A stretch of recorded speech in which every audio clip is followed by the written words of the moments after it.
Peoples of the worldwide federated internet. What's good?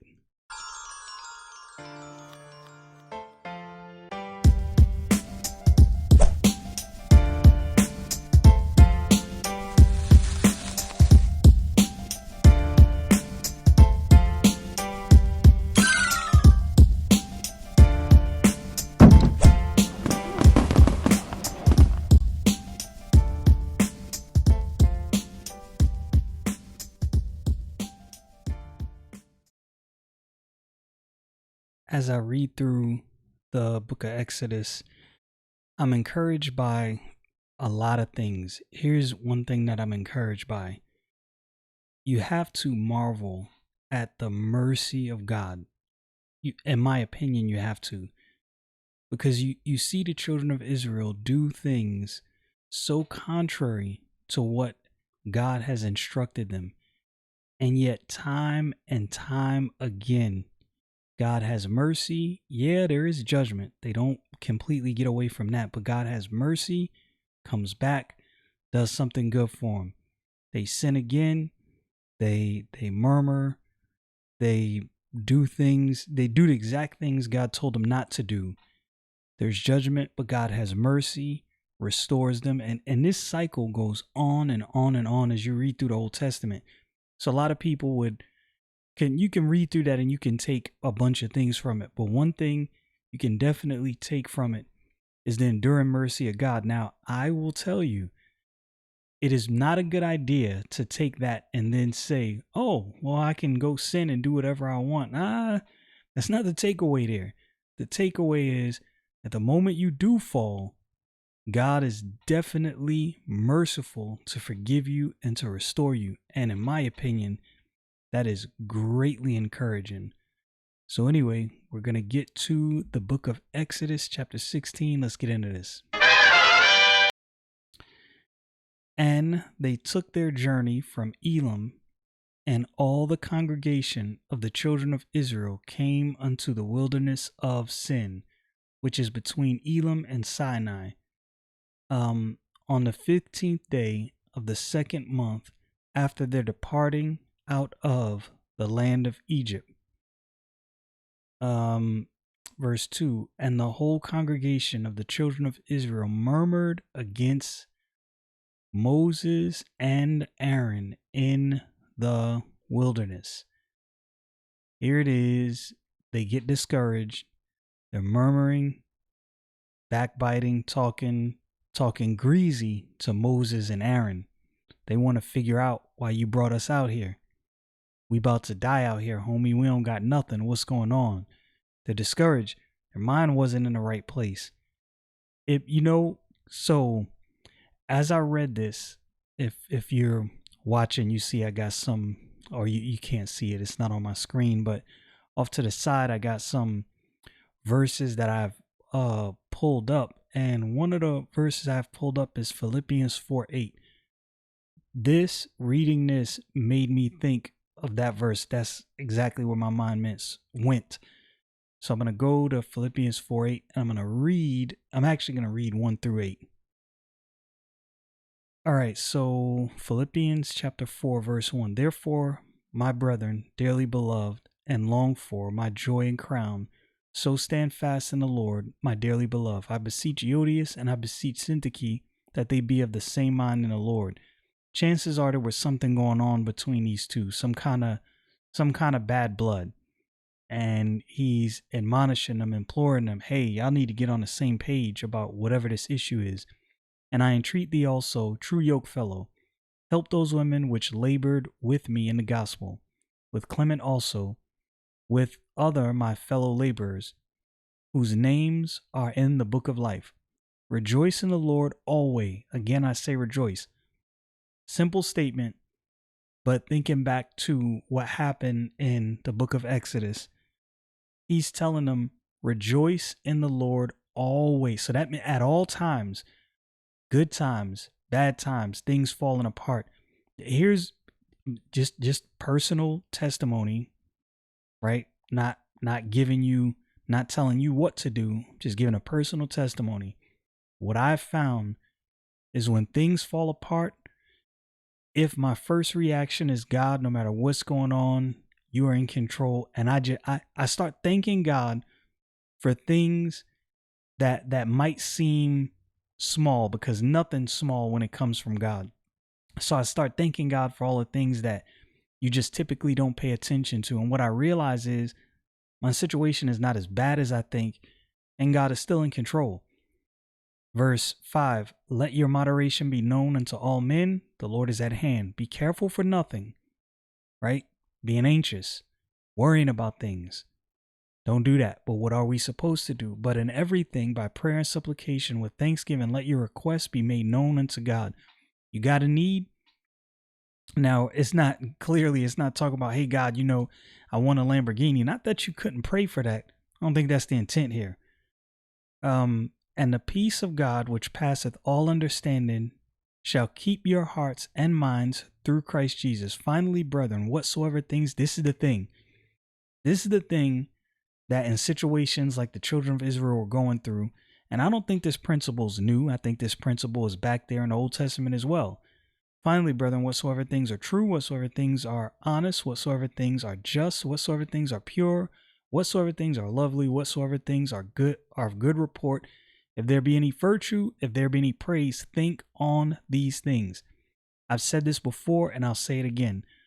The Bible says, be ye transformed, not by the renewing of your heart, but by the renewing of your mind. We've all heard the saying, the mind is a terrible thing to waste. There is something to be said for being of a sober mind, which I believe Philippians 4:8, if you follow and adhere to that, it would definitely allow you to do. You would be of a sober mind. Where is that? Verse 3. And the children of Israel said unto them, would to God we had died by the hand of the Lord in the land of Egypt, when we sat by the flesh pots, and when we did eat bread to the full. For ye have brought us forth into the wilderness to kill this whole assembly with hunger. They have literally just a few weeks back, they have watched all the things God has done, all the miracles, all the ways in which he worked. And this is the conclusion they come to. Wow. Yeah. Just like me. Or shall I say, I'm just like them. Verse 4. Then said the Lord unto Moses, behold, I will rain. Now look at God's response. Now, anything could have been done and God would have been justified. God is just in all his ways, right? God could have easily said, all right, y'all want to murmur and complain? I'm going to have y'all roam for a little more before I do anything for you. Because they didn't come before God and ask him. They just immediately went to complaining. But look at what God does next. Then said the Lord unto Moses, behold, I will rain bread from heaven for you, and the people shall go out and gather a certain rate every day, that I may prove them whether they will walk in my law or not. Now, again, I said this before, proving what to who? What is God proving? He's not proving what they're going to do to himself. God knows all. He is showing the children of Israel what is in their own hearts. So what is that doing? He's giving them every opportunity to correct these things before they move forward. God is so merciful.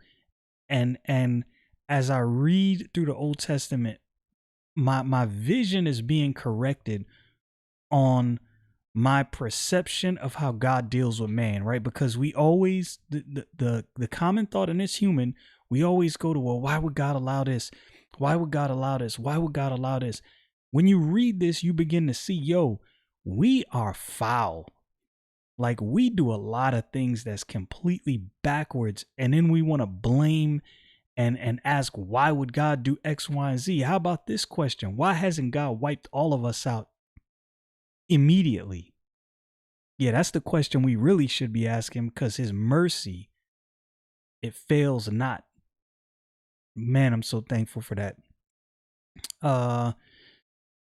Verse 5.